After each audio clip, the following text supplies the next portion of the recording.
ṣe lójú ayé jẹ paná.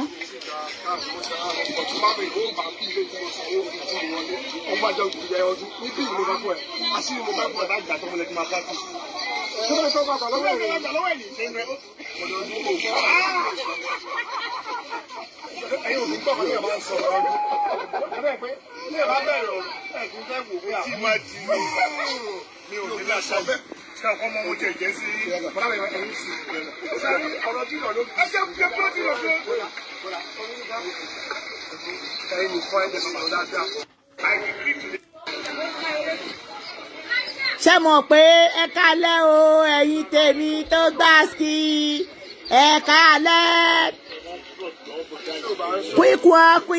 kwikwa.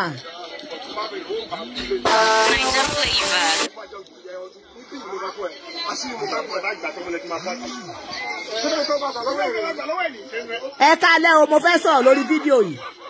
Ṣé mọ̀ pé gbogbo ẹ̀yin tẹ́ bá ń bá mi lọ lórí kéèsì bàbá Ìjẹ̀ṣà nígbà tí mo ṣe bẹ̀rẹ̀ nǹkan tẹ́mi bá sọ fún yín lórí platform mi mo sọ fún yín mo lèmi ò ní fún yín lófo èmi ò dẹ̀ ní parọ́ ṣọ́rọ̀ mi yé yín. This is Baba Ìjẹ̀ṣà page 2 hours ago wọ́n kọ discussion 3 days before my incident ní Abẹ́òkúta. Gbogbo ẹ̀yin tẹ́ bá wo show mi nígbà yẹn tá bẹ̀rẹ̀ kéèsì ọ̀rọ̀ bàbá Ìjẹ̀ṣà nígbà tí Mr. Latin jáde Mr. Latin ní bàbá Ìjẹ̀ṣà kì í ṣe tamper excuse me kì í ṣe NTP kì í ṣe kíníkan kì í ṣara wọn. Mo padà bọ́ta mo ṣàlàyé fún yín mo ní bàbá Ìjẹ̀ṣà location Mr. Latin ló ti ń bọ̀ location Mr. Latin ló wà tó ti pè é pé kó máa bọ̀ tí princess ti pè é. Tẹ gbogbo yín tẹ bá rántí bàbá Ìjẹ̀ṣà ní fídíò yìí nínú fóònù ẹ̀ nígbà yẹn ẹ lọ wo show tí mo ṣe nígbà kéèsì yẹn ẹ lọ wo wípé bàbá Ìjẹ̀ṣà ó ní gbogbo fídíò yẹn tí Mr. Latin sọ pé kò sanwó kò rẹ́gísítà mo ní location Mr. Latin ló wà. Kí ló mú Mr. Latin sáré jáde Mr. Latin ẹnìkan pé Mr. Latin láti confirm nínú àwọn òṣèré Mr. Latin deny wípé bàbá Ìjẹ̀ṣà wá sí location òun.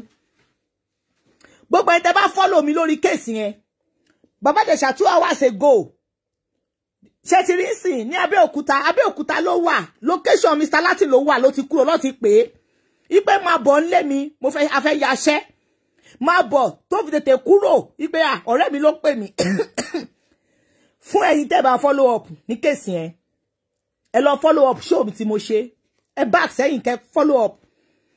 Mr. Latin ló kọ́ bọ́ta tó ní kì í ṣe ẹ̀dẹ̀ pé síṣẹ́ ìjọ yìí lọ gba owó iṣẹ́ tí Mr. Latin ṣe tó yẹ kó fún bàbá Ìjẹ̀ṣà nínú ẹni ọdún gbà láti fi register ìjọ yẹn gangan ìjọ yìí ló register ìjọ yìí tó ń ṣe fídíò yìí láti bọ́bọ́ yìí Ọdúnládé Adékọ́lá náà record Mr. Latin náà ó fún yàn bàbá Ìjẹ̀ṣà náà fún yàn fóònù ẹ̀ tó record níjọ́ tá à ń wí tí mo sọ fún yín pé location Mr. Latin ní bàbá Ìjẹ̀ṣà ti jáde kí ló deserve lọ́wọ́ bàbá Mr. Latin tí Mr. Latin fi deny ẹ̀ pé kì í ṣe ọmọọṣẹ́ tamper kì í ṣe kíní kan ṣe ti rí Abẹ́òkúta ló wà o ṣe ẹ ṣáà rí bàbá Ìjẹ̀ṣà ló gbé síbẹ̀ 2 hours ago. Kẹ́bẹ̀rù èèyàn kẹ́bẹ̀rù ayé ẹni tí wọ́n dúró de ẹ̀ ní sá fún ẹni tí wọ́n sá fún ẹ̀ ní dúró de ṣe ti rójú ayé o gbogbo wọn dà lẹ́nìí gbogbo wọn dà ẹ̀jẹ̀ pè ẹ̀ fún yín. Bàbá Ìjẹ̀ṣà rẹ o.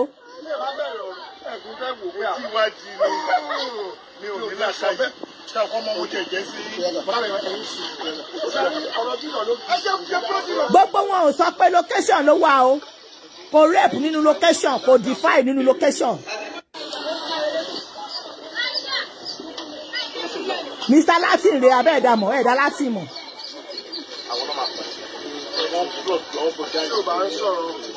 Abẹ́ ti gbàgbé ẹ ṣáà rí pé mi ń parọ́ mo sọ fún yín mo ní location Mr. Latin ni bàbá Ìjẹ̀ṣà ti ń bọ̀ lọ́ti pé location ló ti ń receive call yẹn bó dẹ̀ ṣe ṣe tán bó ṣe ṣe tán location Latin Mr. Latin ló ní fíìmù bó ṣe ṣe tán ló gbọ̀nà ló gba ilé aráabí lọ ló gba bẹ̀ lọ wípé iṣẹ́ mi tún nìyẹn ọ̀rẹ́ mi ló pè mí jẹ́ ń lọ ṣe ti lójú ayé ṣe rí o wọ́n dẹ̀ àwọn ló kọ́kọ́ bọ́ta tó deny deny ẹ̀ kì í ṣọmọṣẹ́ wa kì í ṣọmọṣẹ́ yìí kí ló ṣe bẹ́ẹ̀ ẹ̀dẹ̀ gbowó owó iṣẹ́ tó yẹ kẹ́ fún òun ló fi rẹ́gísítà ṣe rí fídíò Ọlọ́run ló ní kí bàbá Ìjẹ̀ṣà rìkọ́dù fídíò tiẹ̀ yìí náà torí wọ́n rìkọ́dù ẹ̀ Ọlọ́run ló ní kó rìkọ́dù fídíò tiẹ̀ yìí 100k lọ́gbà lọ́wọ́ ẹ̀ fún owó rẹ́gísítà pé kó wá join yẹn tọdún Ọdúnládé ló dúró yìí àbọ̀dún kọ́rè.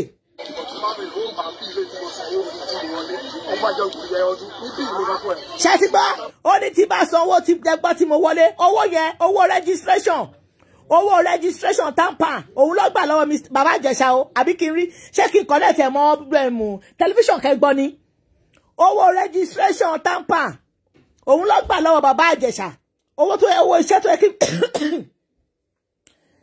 owó iṣẹ́ òun ń pariwo òun ló fa kọ́ owó ó kà mí lára ayé níkà ayé burú owó iṣẹ́ lára owó iṣẹ́ tó yẹ kí Mr. Latin fún bàbá Ìjẹ̀ṣà òun lọ́dúnládé bá sọ pé ọ̀gá because ọ̀gá ni bàbá Ìjẹ̀ṣà jẹ́ sí ọdún òun ló gbà nínú ẹ̀ ìjọ yẹn gangan ìjọ yìí ló gbọ́ owó yẹn. ṣe ti gbọ́.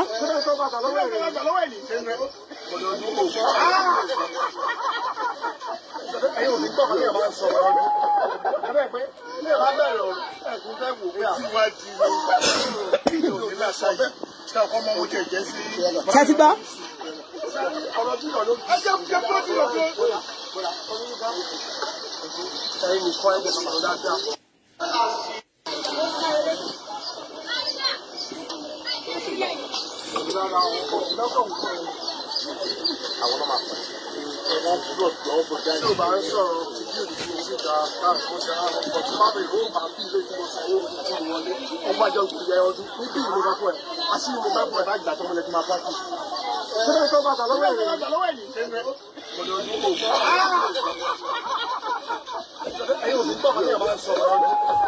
Ṣẹ́tìrí ṣẹ́rí gbogbo ẹ̀yin tẹ́ bá ní gbogbo ẹ̀yin bóyá ẹ fẹ́ ṣe nǹkan wọ́n fẹ́ ṣe party wọ́n pè yín wọ́n fẹ́ ṣe nǹkan wọ́n pè yín ẹ̀yin lẹ wà available wọ́n rí yín ló ń pè yín wọ́n rí yín láyọ̀ àtàlàfíà ló ń pè yín tí wọ́n bá rí yín wọ́n pè lómìn tí wọ́n bá rí yín wọ́n á pè ẹlòmíì látìgbà tí bàbá Ìjẹ̀ṣà tó ti ní challenges yìí tó ti ní ìṣòro yìí ẹ̀yin rí wọn kọ́ dáwọ́ iṣẹ́ tíátà dúró ṣe bó ní kálukú ń lọ location ni ṣe bó ní kálukú ó ń lọ location ni ṣé wọ́n fi oṣù kan kọ́ tiẹ̀ wo pé kí ló ń ṣẹlẹ̀ náà this man is our colleague látìgbà tó ti bá wa wà nínú film industry àgbọ́rùkọ báyìí rí èèyàn kan tiẹ̀ wá táwa ló lobó pé bàbá Ìjẹ̀ṣà ó máa bá yé èèyàn jẹ́ ó máa fọwọ́ ó máa dùn ọmọ kékeré ó máa dògbà kò tí ì séèyàn tó gbé súnmọ́ wọn nínú Tampa prédio this man Mr. Latin as a whole president Mr. Latin president is our excellency sir àbúyín o àbúyín torí ẹ̀ ṣẹ̀ wá ṣùgbọ́n ó tọrọ ní ká máa sọ ẹ lè máa ṣe móvì fún wa ká máa kẹ́kọ̀ọ́ kí ẹ̀yin gọgọ fún ara yín kẹ́yìn máa ní ẹ̀kọ́ kọ̀ọ̀kan tẹ́fẹ́ kọ́ ṣọ́rọ̀ mi yé yín location fíìmù yìí ò dúró o location ẹ̀ fíìmù yìí kò dúró first accident tí bàbá Ìjẹ̀ṣà máa kọ́kọ́ ní nílé ayé ẹ̀ pé èèyàn wa mọ́tò pé mọ́tò ẹ̀ máa forí ṣágbó location Mr. Latin ló ti ń bọ̀ location Mr. Latin ló ti ń bọ̀ tó ti kọ́kọ́ forí ṣágbó pé bàbá Ìjẹ̀ṣà pé ó máa l'accident láyé ẹ̀ second incident yìí ni location Mr. Latin ló tún ń bọ̀ o tó ti kàgbákò yìí now látìgbà tí bàbá Ìjẹ̀ṣà ti wá ní challenges ẹ wo gbogbo àwọn tó ń ṣe òṣèré tíátà tó ń kọ́ àwa lẹ́kọ̀ọ́ àwa tó ń kọ́ lẹ́kọ̀ọ́ tí wọ́n kọ́ra wọn ní ẹ̀kọ́ ṣé wọ́n fi ìgbà kankan jókòó pé ẹ jẹ́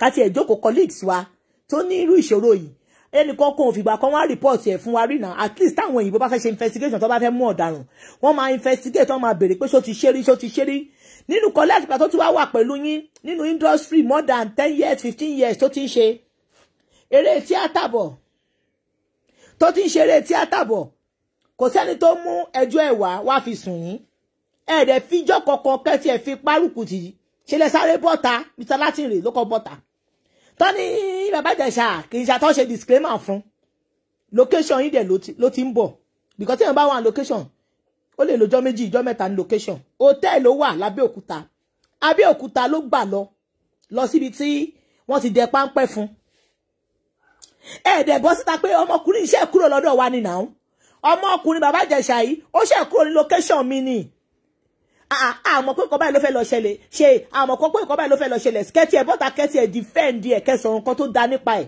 ṣe lẹ́ bọ́ta tẹ ṣe disclaimer fún ṣe rójú ayé o ṣe rójú ayé lóde ẹ̀rẹ́ ọdún.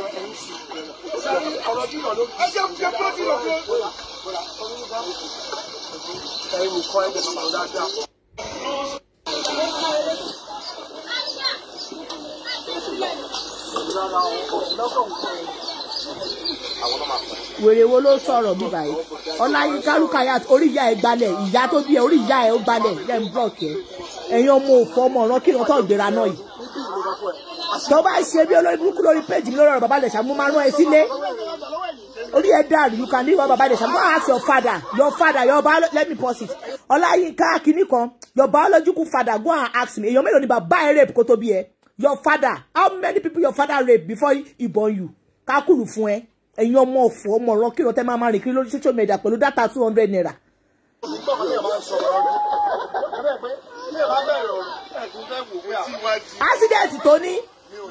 accident tí bàbá Ìjẹ̀ṣà ní location Mr. Latin ló ti ń bọ̀ tó ti ní accident yẹn àwọn olómọ kan tó ń ṣe sí location wọn táwọn èèyàn fi forí ṣágbá tó ti forí ṣánkú location wọn náà ló ti kúrò tó ti dẹ pápẹ́lẹ̀ fún owó iṣẹ́ tó ṣe ń jọ yẹn òun lọ gbà òun lọ san bí báyìí tó fi rẹ́gísítà tampa ìjọ yẹn gangan lọ́mọ ọ̀rọ̀ yẹn jáde lọ́mú ọ̀rọ̀ yẹn jáde pé ó ti sanwó tampa yẹn ó sanwó tampa yẹn ó sanwó tampa yẹn tó fi ní ó dá 100k lọ́gbà lọ́wọ́ ẹ̀ ń jọ yẹn òun lọ́ fi ń ṣàwàdà Ọlọ́run ló ní kọ́ rìkọ́ọ̀dù Ọlọ́run ló ní kọ́ rìkọ́ọ̀dù nígbà tí mo sọ lórí ṣáàtì mi ń jọ yẹn àwọn èèyàn sọ pé she's lying mo ní bàbá Ìjẹ̀ṣà náà ní kinní yẹn lórí fóònù ẹ̀ tó fi rìkọ́ọ̀dù ọdún yìí náà rìkọ́ọ̀dù ọdún ọdẹ Mr. Ọdún Adékọ́lá ẹ fọkọpù mẹ ẹ fọkọpù bàjẹ́ síkàlì ṣùgbọ́n ẹ̀yin náà a lè blame yín ẹ wò pé káwọn èèyàn má ta ní ìṣìyín torí pé ẹni tó jì sí kòtò kára wájú lọ́gbọ́n ni ikú tó pojú gbẹ ẹni òwe ńlá ló pa fún ni ìṣojú yín báyìí gbogbo ìjọ wa location tó disclaim bàbá Ìjẹ̀ṣà ìjọ títí yín náà bá dé bó ṣe máa disclaim ẹ̀yin náà nìyẹn bẹ́ẹ̀ ni mo sọ fún yín eléyò kì í ṣèpè ẹ lè bọ́ta ipe location bàbá àṣírí bàbá Ìjẹ̀ṣà níjẹta ní location o àṣírí location o ẹwà dúró obìnrin wọ́n pọ̀ ń bí báyìí wọ́n pọ̀ gan kò wá léèyàn fọ́ lẹ́nu location yín ló ti ń bọ̀ bàbá wa Mr. Latin the president excellency sir bàbá Ìjẹ̀ṣà àwọn oníkẹ́kù o ẹ̀yin náà ti lójú ayé lóde ṣẹ̀rí àwọn tẹ́ ń bá tẹ̀rí wọn gbogbo wọn fẹ́ yín ojú la rí ọ̀rẹ́ òdenu ojú la rí ọ̀rẹ́ òdọ̀kan ojú la rí ọwọ́ epo àwọn eléyìí ọwọ́ epo ni ìgbà tí ìṣòro dé gbogbo wọn jápa gbogbo àwọn tó rẹ̀rìn ẹ̀rí gbogbo wọn báyìí bá ń rẹ̀rìn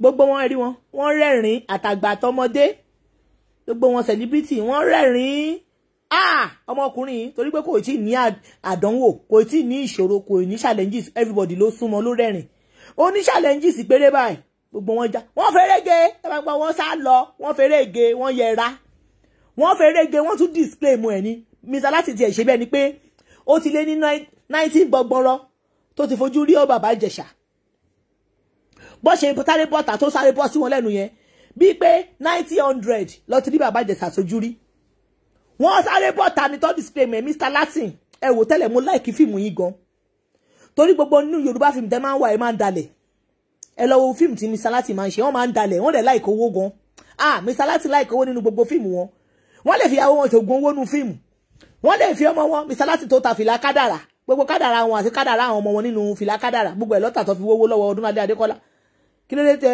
nígbà tẹ sáré bọ́ta tẹ ṣe disclaimer fún bàbá Ìjẹ̀ṣà kò yà mí lẹ́nu ṣe tẹ bá ń wo àwọn fíìmù kan tí mi inú wọn bá ń ṣe real life tó gùdù sí òun ní ìwà àwọn gangan èyí tó bá gùdù nínú ká ṣe ritualist ẹ lọ yẹ̀ wò ìwà ẹ̀ gangan ni ó ń ṣe ritualist for real èyí tó bá gùdù nínú kó tàyàn kó betray èèyàn ẹ lọ wo Mr. Latin gbogbo fíìmù wọn máa ń betray ẹ lọ wo gbogbo fíìmù Mr. Latin in fact nínú Ọmọdédé tí mo fi mọ̀ wọ́n nínú fíìmù Ọmọdédé tó ṣe tó fi ń rin àǹjọ̀nú tó ń wí gbó wọ́n padà betray àǹjọ̀nú ni àǹjọ̀nú tó wọ́n rí àǹjọ̀nú nínú Ọmọdédé wọ́n lọ pọ́ngi àǹjọ̀nú fomi bọ́jú àtìgbà lọ́tù bẹ̀rẹ̀ sí ní rírì kúrì nínú fíìmù Ọmọdédé ṣọ́rọ̀ mi yé yín ẹ wo gbogbo wọn ẹ wò wọ́n kí ló ń pè ní celebrity àwọn èèyàn tó ń wò yín ló sọ yín di celebrity you are nothing we are equal ẹ̀yin tẹ́ ń rí táwọn èèyàn máa sáré bá yín ya fọ́tò sọ́ba rí yín tó ń gbé yín sí pósítà. You are nothing. You are not born by a celebrity. The way people show love to you, the way people appreciate your job, òun ló ń jẹ́ kó máa pè yín ní celebrity. So ti yé yín sìn, so ẹ special. You are not special. Ẹ celebrity ò mí pé kí ẹ ní inú tó dáa sáwọn fans yín, sáwọn èèyàn yín. Ẹ celebrity kò mí pé kẹ́ ní inú tó dáa sáwọn fans yín, sáwọn èèyàn yín. Kẹ́ tó lè lé èèyàn down, ẹ ti gbọ́ ìròyìn ẹ̀ nínú àwa táwọn bàbá Ìjẹ̀ṣà gan nínú tá a súnmọ́ mi ò rí láyé mi bó ṣe wà yìí. Ṣé rí bàbá Latin rè, ọdún rè, Ìjẹ̀ṣà rè, mi ò rí Ìjẹ̀ṣà rí ní ayé mi. Àwa tá a súnmọ́ gan tá a tẹ̀ dígbọ́ kan tó ṣe adúró tì, ẹ̀yin tẹ́ súnmọ́, ó ti bá yín jẹ, ó ti bá yín mu, ó ti bá yín sùn, ó ti bá yín jí, ẹ ti jọ ṣiṣẹ́ papọ̀, ẹ ti jọ pín owó, ẹ ti jọ ṣe gbogbo ẹ̀ ní bó ṣe dá. Ẹ ti mọ̀ why, at least ẹ mọ̀ one or two, ẹ ti jọ jókòó rí, ẹ ti jọ sọ̀rọ̀, ẹ ti mọ̀ why. Lẹ wá deny yẹn, lẹ sá fún, lẹ jápa, ẹ ṣe disclaimer, ẹ níbẹ̀rù Ọlọ́run. 3 days before the incident rèé, Lábẹ́òkúta.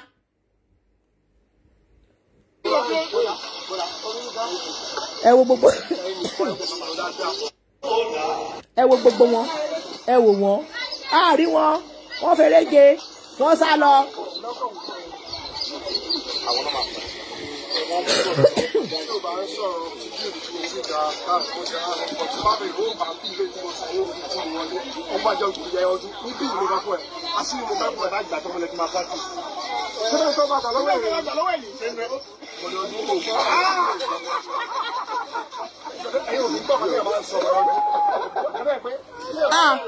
Ẹ lọ wo ọmọ dédé náà, ó wà lórí YouTube.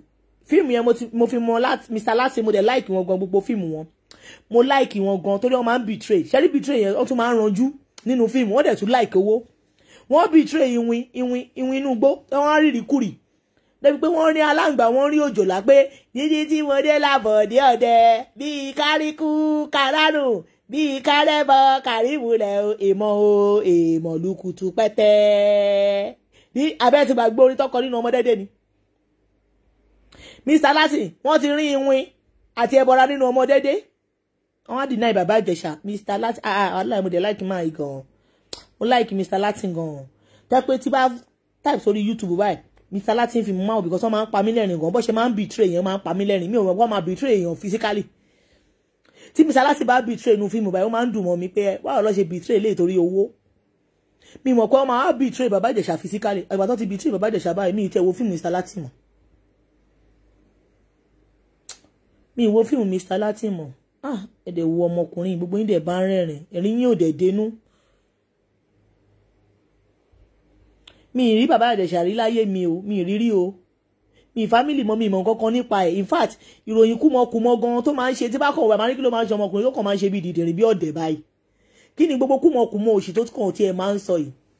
Tí bá sọ̀rọ̀ kọjá ń bẹ̀ báyìí, máa kàn wọ́n pé kí ló ṣe bàbá Ìjẹ̀ṣà yìí tó kàn ń ṣe bí ìwèrè báyìí. Mi ò mọ̀ pé mo máa padà dìde fún. Mi ò mọ̀, mo fọlọ́run búra. I did not see it coming. Ẹ lọ wo first show tí mo kọ́kọ́ ṣe fún, mo ní kó gé okó ẹ̀ pé kó máa mú lọ sẹ́wọ̀n, kó lọ gé okó ẹ̀ ó ṣe máa dán ọmọ ọdún 7. Ṣùgbọ́n nígbà tí mo wá rí bí ọmọbìnrin bẹ́ẹ̀ mi ṣe wáyé, o lè sunkún gba pity lọ́dọ̀ tèmi o. O lè sunkún gba pity. Tó bá yẹ pé tòótọ́ ló ń sọ, kó má sunkún, kójú ẹ̀ dá wáyá, màá mọ̀ pé tòótọ́ ni. Sọ̀rọ̀ mi yé yín, o lè sunkún gba pity bóyá kó bá yéèyàn jẹ́ kó wá sunkún gba pity. You can't do it in my own presence kó fi jẹ́ sympathy ta ni wọ́. Bọ́ bí mo ṣe wá lẹ́nu yẹn tó sunkún, mo wò pé ẹkún eléyìí ó dìpù o. Wọ́n rí pé ẹkún yẹn ti pọ̀jù, ó ti pọ̀jù kádàrá lọ. Ibẹ̀ ni ọkàn mi ti wá ń sọ fún mi pé there is more to it. Mo dẹ̀ tí wá rí àǹtí wa tó ń ranjú, tó ń dìde, tó ń làwọn máa talé. Mo ní eléyìí eléyìí kọjá pé àbọ̀mọ̀sùn kí ló dẹ̀ dé. Ṣé tí ó yẹ yín sìn? Mi kì í wo bàbá Ìjẹ̀ṣà tẹ́lẹ̀, mi ń wo fíìmù ẹ̀. I don't like him. But ṣé nìkan tó ṣe fún yìí? Ó jẹ́ ní sympathy fún ọ. Because I have a brother, I have a son, I have a husband, I have a father too. Mo dẹ̀ ní ọmọ obìnrin náà. Ìkan tí mi nígbà kan ṣe fún ọmọ mi obìnrin, mi ò nígbà kẹ́ ṣe fún ọmọ ọkùnrin. Ṣé get? So a dẹ̀ dúpẹ́ fọ́lọ́run pé pẹ̀lú bí gbogbo wọn ṣe sá, àwọn tó súnmọ́, àwọn tó yẹ kó rí lẹ́gbẹ̀ẹ́, wọ́n rò bó ti tán ni ọ̀nà tọ́lọ́run gbégbà ó wá jẹ́ ọ̀nà ìyanu ẹ wò ó ẹ tún wo ọlá òtán lákùsẹ́yìn jaburata àwọn pípù yìí tó ẹ̀kọ́ dúró ẹ wò wọ́n bó ṣe ń rẹ́rìn torí pé bàbá Ìjẹ̀ṣà kò tí ì ní ìṣòro má ṣe o ẹ̀yin èèyàn bàbá Ìjẹ̀ṣà ní kọ́kọ́ lélẹ́yìí kọ́gbọ́n ẹ̀yin náà ẹ fi kọ́gbọ́n fèyí kọ́gbọ́n ní táìtù fíìmù tó yẹ kí bàbá Ìjẹ̀ṣà ṣe fèyí kọ́gbọ́n fèyí kọ́gbọ́n wọ́n bá ń fẹ́ yín ẹ wò wọ́n tún rẹ́rìn wọ́n rẹ́rìn ẹ̀rí bọ̀dá wọ́n ní kọ́ ní sùúrù jẹ́rí bàbá Ìjẹ̀ṣà ló gbé sí orí 2 hours ago abẹ́ẹ̀rí discussion 3 days before my incident jẹ́rí àtàbẹ́òkúta location Latin mo sábì mi ò sọ ṣe bẹ́ẹ̀ lẹ́nu mi rùn.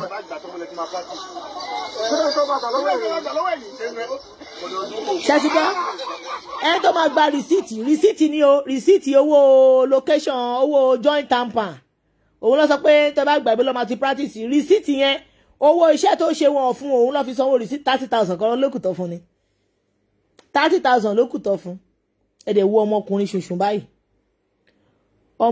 ṣùnṣùn báyìí ẹ̀dẹ̀ wo pé kó tán fún kọ́líìgì yín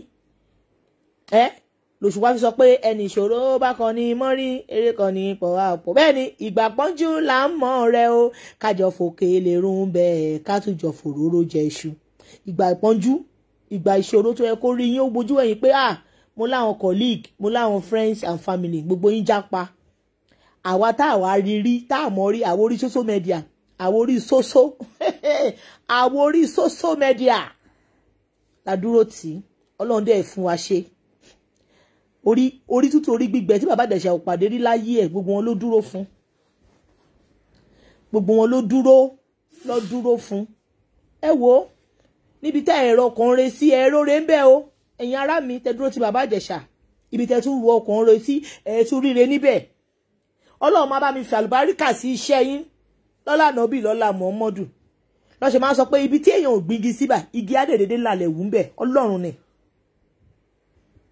àwọn ilé ló ń pè ní ọ̀rẹ́ bí ọ̀tá máa lóde kùtà mi bá gbé àbíkọ́ ọlọ́run bá wa fàwé ọ̀tẹ̀ gbogbo wọn ya kọ́ ọlọ́run bá wa fàwé ọ̀tẹ̀ gbogbo wọn ya alọ́rẹ̀ ẹ̀wò wọn bá ń rẹ́rìn gbogbo ẹ̀dá bá wà ní association abẹ́ wà ń meeting ẹ̀ wà ń party tẹ́lẹ̀ àwọn èèyàn tó ṣe àìtọ́ bá yín fẹ́ yín pé I want to be your friends let me be your partner let me be your colleague ọmọ wọ́n gbé ń bóbó o ìgbà ìṣòro lèèyàn máa ń mọ ọ̀rẹ́ o ló máa ń mọ èèyàn tiẹ̀ o ìgbà ìṣòro ló máa mọ àwọn tó nífẹ̀ẹ́ dénú bàbá Ìjẹ̀ṣà nígbà tó bá sọ pé àmì Salatin láìkè òun ọdún láìkè òun ẹ wò wọn àwọn kọ̀líìgì bàbá onífìlà ó láìkè òun Owólabí Àjàsárè ó láìkè òun gbogbo wọn ń rẹ́rìn ó pa wọ́n lẹ́rìn wọn rántí wọn fìjọ́ kan rántí pé adẹ̀ṣirọ́ ọmọkùnrin ń jẹta o àṣírí ọmọkùnrin yìí níjẹrin o kí gbogbo wọn tiẹ̀ sọ́kọ́ rẹ́rìn kọ́ tiẹ̀ dúró ti pé òkè tó bá tiẹ̀ ṣe pé wọ́n tiẹ̀ fi máa padà kàn má gbélébùú ẹ jẹ́ ká ṣó ìfẹ́ sí gbogbo wọn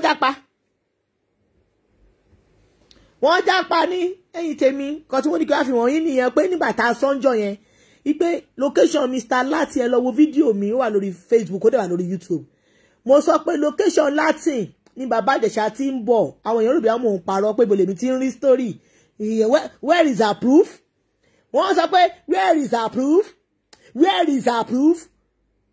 ṣé mi ò mọ̀ kan tí mò ń sọ ni ṣé mo kàn déédéé post online mo kàn gbé déédéé máa wí kòtòkòtò ni ṣé mo kàn déédéé wò pé òkè àwọn ará Facebook kò jẹ́ kí wọ́n lọ fún wọn bó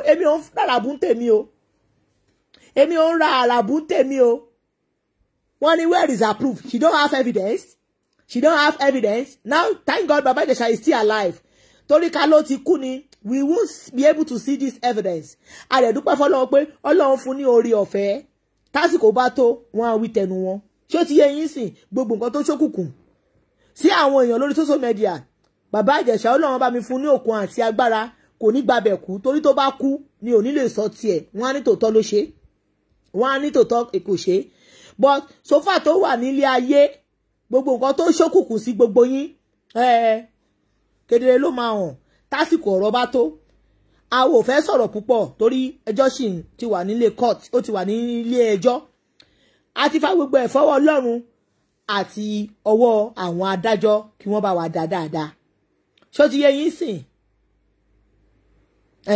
A ti fa gbogbo ẹ̀ sọ́wọ́ Ọlọ́run o. A ti fa gbogbo ẹ̀ sọ́wọ́ Ọlọ́run. Gbogbo nǹkan tó ṣókùnkùn kedere ló sì máa wọ̀n sí lórí social media yìí. Bí iṣu ṣe pa, bọ́ọ̀bẹ ṣe kún, ẹnu onípọ̀lọ́ ti ń gbọ́kàn. Àsìkò ọ̀rọ̀ òtítọ́. Ṣó ti yé yín sìn? So gbogbo ẹ̀yin tẹ́ ti kàn bàbá Ìjẹ̀ṣà má gbélébù tẹ́ ti gbọ́ tẹnu ẹ̀. Nǹkan tẹ́ bá rò sọmọkùnrin bẹ́ẹ̀ ló máa jẹ́ ti yín tilétilé o.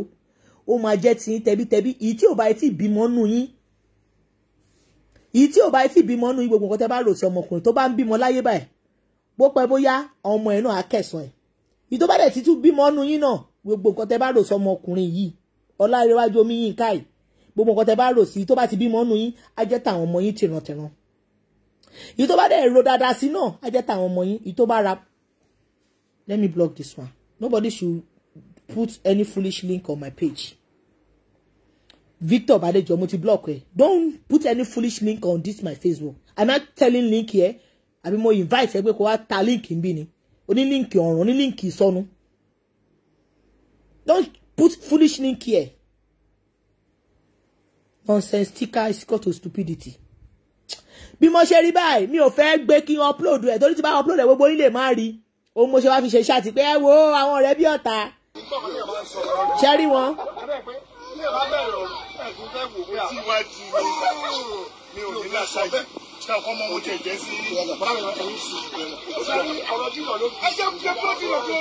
Ẹ lọ follow Baba Ìjẹ̀ṣà, ẹ lọ follow page ẹ, go and follow his page.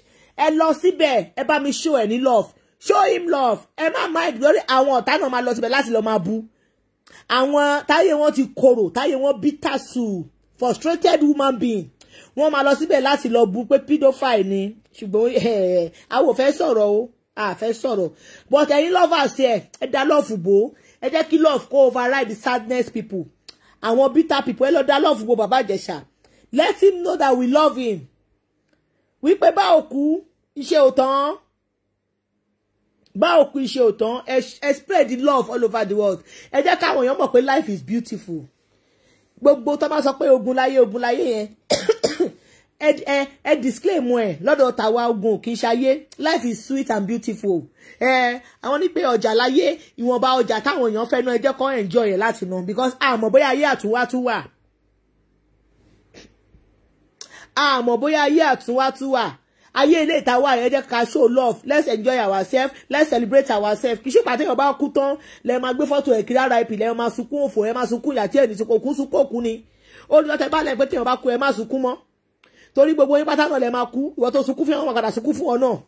So ẹ show love nígbà téèyàn bá wà nílé ayé. Ẹ show love. Ẹ show love. Ẹ sunkún ara yín.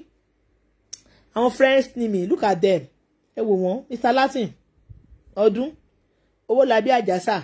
Mo ti gbàgbé orúkọ bọ̀bọ́ yìí Abẹ́òkúta fíìmù ni. Bàbá oní gíláàsì náà wà ń bẹ̀. Wọ́n bá ń rẹ́rìn. Wọ́n bá ń rẹ́rìn. Wọ́n bá ń rẹ́rìn. Ẹ wò yára náà. Àwọn náà ò bọ́ta kọ́ sọ̀rọ̀. Gbogbo wọn dákẹ́.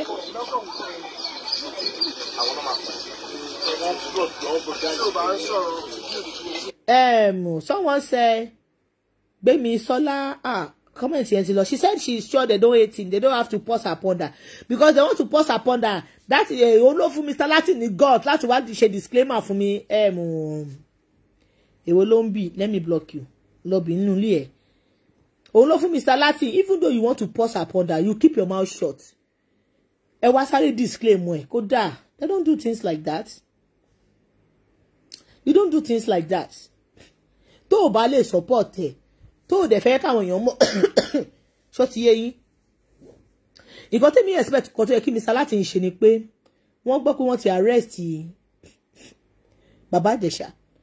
Kò sẹ́ṣẹ̀ ńbẹ̀ bó ṣe gbọ́ yẹn kò tí yẹ kó bọ́ síta. Ó yẹ kó gbéra kó gba pàǹtí lọ. Kọ́ làwọn fẹ́ rí Baba Ìjẹ̀ṣà. Mr. Latin ọdún ni wọ́n kì í ṣàìmọ̀ fọlọ́kọ̀ náà everybody ló mọ̀ wọ́n náà. As a president of his team, even though ó register kò register ẹ sì pé síṣẹ́ náà. Ẹ sì pé síṣẹ́ ó sì bá yín ṣiṣẹ́ 3 days before his incident. Tẹ́ bá dé pàǹtí tọ́jẹ́ kẹrí ẹ wá béèrè lọ́wọ́ Ìjẹ̀ṣà. Agbọ́ báyìí. Mo dẹ̀ sì rí ẹ̀ ń jẹ̀ta location mi. báwo ló ṣe ṣẹlẹ̀, kí ló ṣe, kí ló sún ẹ débẹ̀, ṣàlàyé tẹnu ẹ fún mi. Tí bàbá Ìjẹ̀ṣà bá wá sọ fún yín pé òun ṣe tòótọ́ o, èdè ni o, òun ò ṣe o, wọ́n parọ́ mọ́ òun ni o, ẹ̀yin lẹ máa wá mọ irú nǹkan tó yẹ kẹ́ wá sọ níta. Ṣùgbọ́n ẹ ṣèwádìí, ẹ ṣe kọ́kọ́, ẹ kàn sáré bẹ́ bọ́ta. Any disclaimer, it's not our member o, it's not Tampa, it's not ATP, it's not Kaduna, it's not Oshodi, ẹ dẹ̀ ṣì rí ń jẹta. Why do you do that? Why? Even though tẹ́ ẹ bá tiẹ̀ tó bá ti pé ọdún mẹ́jọ tẹ̀rí, ẹ wo, let me tell you some secret now. Ẹ wo Mr. Yomi Fabiyi. Ẹ bèrè ìgbà wo ló ti rí bàbá Ìjẹ̀ṣà last. Ẹ bèrè ìgbà wo ló rí bàbá Ìjẹ̀ṣà last. Kẹ́ wá wo Mr. Latin tó rí bàbá Ìjẹ̀ṣà ní 3 days before his incident. Go and ask Uncle Yomi. In fact, Uncle Dele Mati, director ni wọ́n. Mr. Dele Mati. Ìjà òní Dele Mati ti rí bàbá Ìjẹ̀ṣà last, ẹ lọ bèrè. Ó ti pẹ́. But Mr. Latin torí wọn recently ló deny wọn. Ọdúnládé Adékọ́lá náà bọ́ta pé òun sì rí 3 days ago. Òun náà sọ̀rọ̀.